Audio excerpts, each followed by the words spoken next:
All right, it's fantasy football season, thank God.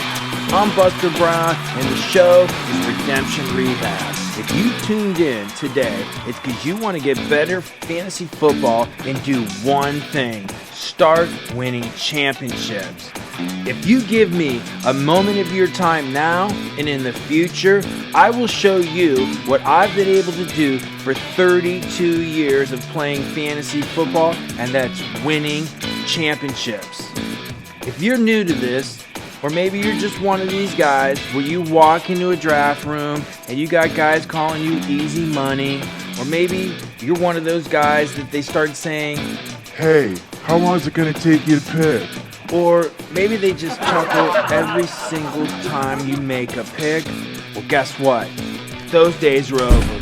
We're not going to let that happen to you anymore, because we're going to prepare you for one thing: draft day. After that, we're going to prepare you for winning championships.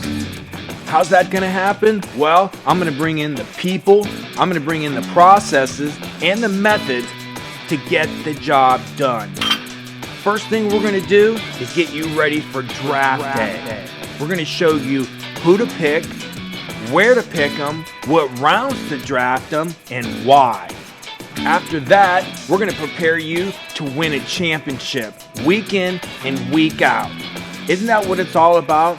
Winning, pounding your chest, saying, "I have arrived." So let's start showing you where to draft position players in your upcoming draft, like running backs, wide receivers, tight ends.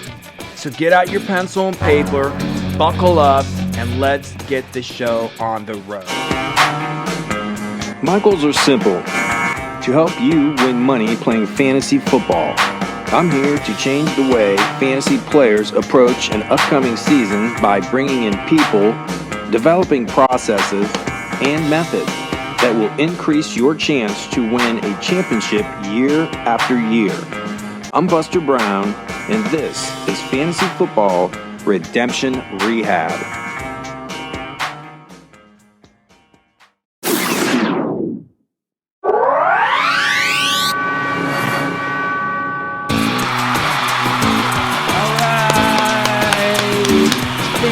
Football season, thank God. I'm Buster Brown, and the show, it's called Redemption Rehab. And if you tuned in today, it's because you want to do one thing: you want to get better at fantasy football. Today, we're talking running backs, where to take them, why you take them, and the facts to back it up. So let's hit the chalkboard and give you some important facts that maybe you didn't know.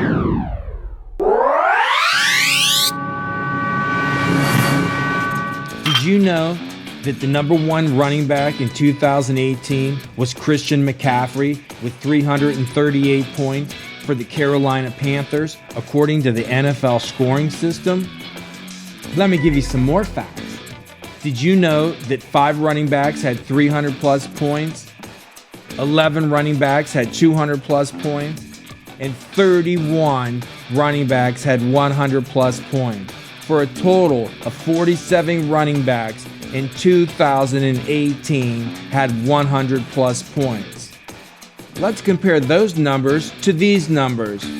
You already know that 47 running backs had 100 plus points, but if you compare those to the 74 wide receivers that had 100 plus points and 18 tight ends that had 100 plus points, you have to ask yourself, what do those numbers mean? First of all, it means that there are a lot of wide receivers available throughout the draft. And with 18 tight ends scoring 100 plus points, that means there are very few tight ends available throughout the draft. And right in the middle is running back. Even worse, there were only 16 running backs that scored 200 plus points. You better get them early and often.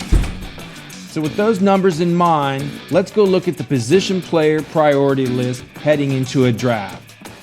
Running backs are first of 6 on the position player priority list. What does that mean? That means heading into a draft, your number one priority is to get a running back that can score points. Maybe more than one running back. You may want to consider taking 2 or 3 in the first 7 rounds. After that, it tails off quickly. So let's take a look at the position player priority list from 1 through 6 heading into a draft. When you head into a draft, the number 1 position that you're trying to secure is running back. The number 2 would be wide receiver. Tight ends are number 3. Quarterbacks are number 4. Defenses are number 5. And kickers are number 6. That means when you go into a draft, running backs are the top priority. So let's take a look at waiver wire availability. Waiver wire availability once the season starts is less than 5%. What does that mean? That means that when you go to your waiver wire during the week to pick up a player, there will be few players available to be picked up. Very few. So to get a better judgment on running backs, let's go to Fantasy Football Calculator.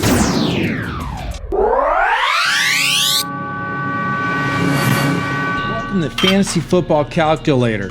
Behind me is an average draft position sheet of just running backs. There are no other position players on this sheet. When it comes to drafting a running back, I usually use a system that I do with most position players. It's called a tier system. With running backs, I have 4 tiers. Let's take a look at tier number 1. It is the first 4 running backs on this list. If you have a top 4 pick, you're probably going to take one of these 4 running backs, and you should. Those are my tier 1 running backs. If you don't have a top 4 or 5 pick and cannot get a tier 1 running back, then you're looking at my tier 2 running backs. Those are picks 5 through 13 and run the second half of the first round to the end of the second round.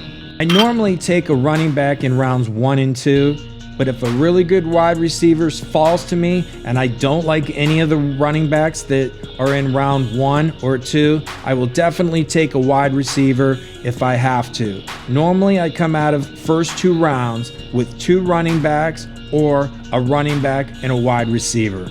Tier 3 running backs usually run from picks 14 through 24, and they encompass all of round 3 and all of round 4.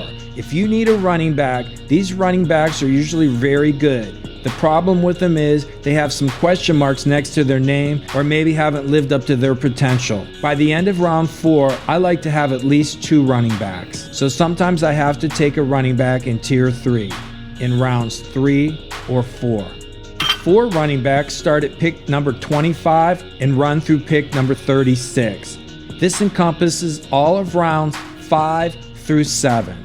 Normally, at this point of the draft, I like to have at least 3 running backs. I usually take a running back in between rounds 5 and 7. I'd like to have at least 3 running backs, 3 wide receivers, 1 quality tight end, all by the end of round 7, prior to drafting a top quarterback. This is my first strategy. Normally, it doesn't work out for me. So I usually have multiple strategies going in to a draft up to round 7. After round 7, in round 8 through 16, I try to draft more running backs, at least 3 or 4 as backups to the running backs I've already drafted or handcuffs to the running backs that are already on my team. So in summary, your top priority going into a draft is running back. So get them early and often, just in case your draft strategy falls apart. I'm Buster Brown, the show's Redemption Rehab. Good luck.